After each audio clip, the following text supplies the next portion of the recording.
Hi, I'm Rachel, and this is my Quarter 1 2025 BookTube spin. The BookTube spin was brought to BookTube by Rick McDonnell. He based it off of a blogging exercise on the literary blogs where the people created a list of 20 books in 4 categories. And after they created said lists of books they'd want to read, they would do a little spinny thing, usually spin a digital wheel, and whatever number the wheel landed on would correspond to the book they would ultimately read. So I have turned this into a quarterly TBR game, but I've altered the rules a little bit. I do have 4 categories that have remained unchanging for a while now, and those categories are Jewish romance, general literature, science fiction, and fantasy. And what I do is spin my spinny wheel 3 times, and then ultimately choose the book from the category I read least long ago for this game.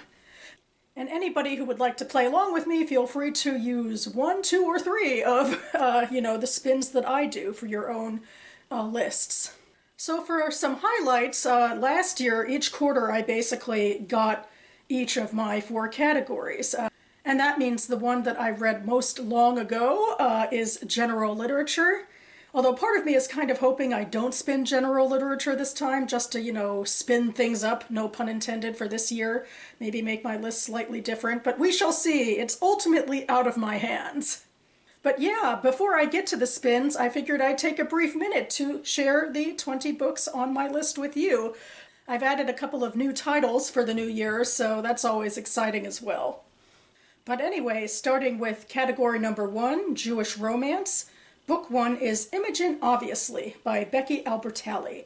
This is YA romance with nominally Jewish characters. Imogen is a senior in high school. She thinks she's a straight LGBTQ ally, but when new relationships have her questioning her sexual identity, she's accused of identity appropriation. Seems kind of hard-hitting about policing others in the name of social justice. Number 2 is Recommended for You by Laura Silverman. Bookseller Shoshana is gunning for a holiday bonus, but the only thing standing in her way is annoying, non-literary, hot Jewish bachelor, Jake Kaplan. I think we all know where this goes. Number 3 is Unorthodox Love by Heidi Chertok. 29-year-old single Penina is facing infertility and other family problems when a secretly gay member of her Orthodox community offers a payout for a fake marriage. Penina agrees to this, and of course what follows is the entrance of her charismatic, secular new boss, Sam Kleinfeld. Dun dun dun. Number 4 is The Matzo Ball by Jean Metzler. Rachel Rubenstein Goldblatt has made a name for herself writing Christmas romances, but now her publisher wants a diverse book about Hanukkah. So Rachel attends a famous winter Jewish singles event, the Matzo Ball, where she sees her old camp archenemy, Jacob Greenberg. But it's been a long time since camp, just saying. And number 5 is Meant to Be Mine by Hannah Orenstein. Edie's grandmother Gloria predicted the exact date Edie would meet her beshert, Yiddish for soulmate. But although she meets an attractive musician at the right time, Edie finds out that predetermination isn't as simple a concept as she believed. What if a relationship includes some rocky waters as well? Okay, next we're on to general literature, and number 6, which is Company by Shannon Sanders. These are short stories following the Collinses, an African-American family plus friends and acquaintances from the 1960s to the 2000s, Atlantic City to Washington, D.C. Number 7 is The Island of Missing Trees by Alif Shafak. Spanning several decades, we start with an illicit love affair between a Greek Cypriot and a Turkish Cypriot. We follow war and displacement, and then there's commentary on the natural world. Number 8 is Search by Michelle Hunevin.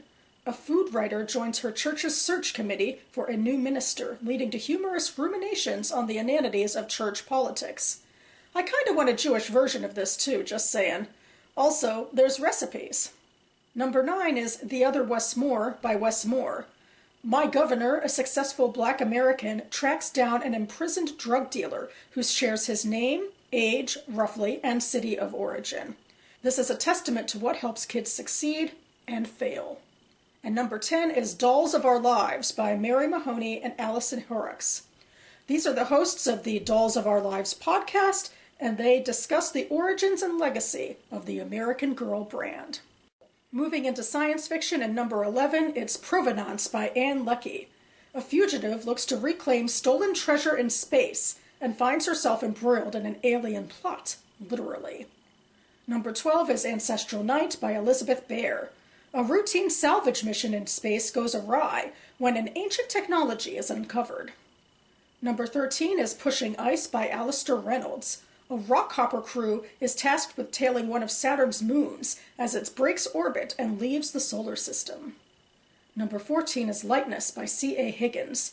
Computer scientist Althea is closer to her spacecraft than any of its crew, but she must put her surveillance skills to the test to foil a terrorist plot. And number 15 is On the Edge of Gone by Corinne Doivas. As a comet moves to strike Earth, our teenage protagonist fights against an unjust system to survive. And finally, we have Fantasy, and number 16, A Wizard of Earthsea by Ursula Le Guin.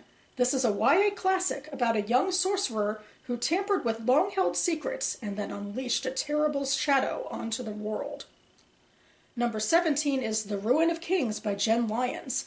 A man discovers his fate is tied up with that of an empire, and he may be here not to save the world, but to destroy it. Number 18 is The Living Waters by Dan Fitzgerald. A river cruise for nobles is upended, pun intended, by mysterious swirls, which lead them to the mythical wetlands called the Living Waters, hence the title. Number 19 is A Queen in Hiding by Sarah Kozlov. An orphaned princess becomes a guerrilla fighter and must assemble a group of rebels to take back her kingdom. And finally, number 20 is The Poppy War by R.F. Kuang. A young peasant girl discovers she has an unearthly power, but the war she fights for her god may cost her her humanity. Okay, and here I have my spinny wheel, starting with spin number 1.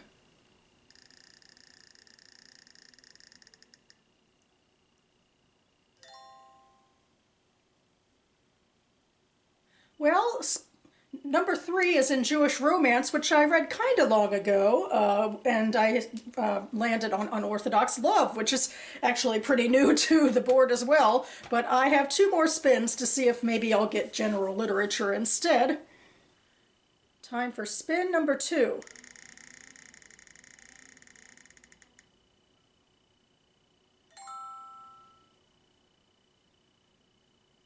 Well, there we have it then. Spin number 2 lands us in general literature and the short story collection Company, which I actually also added to this game relatively recently. So, you know, if I by chance spin general literature again, maybe I'll go for another title that's been on this, list for longer, but we shall see what happens.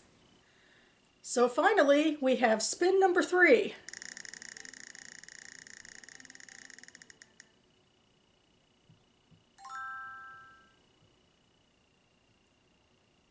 Nope, spin number 3 gets us to science fiction and Pushing Ice, which actually has been on this TBR for a while, but it's not in the right category. And all of this means that I will be reading in general literature. I'll read the short story collection Company by Shannon Sanders this quarter, which, conveniently enough, I also own, so purchase justified. So that about covers it for me now. I will leave the Goodreads links for all of these books listed down below in case any of them catch your fancy. And if you happen to play along with this game, I'd love to hear what book or books you landed on. I should be back on this channel imminently with my second TBR game that I play monthly, my Page 112 tag, which actually I have pre-filmed because I always get so excited about that game, so stay tuned for that. In the meantime, I hope you're all doing well. Out here in the DC, Baltimore area, we are facing our first major snowstorm in quite a while, like over a year, so we'll see how this goes, but hopefully that means I'll get more time to stay indoors and read, fingers crossed. But anyway, thanks so much for watching, everyone, and I'll see you next time.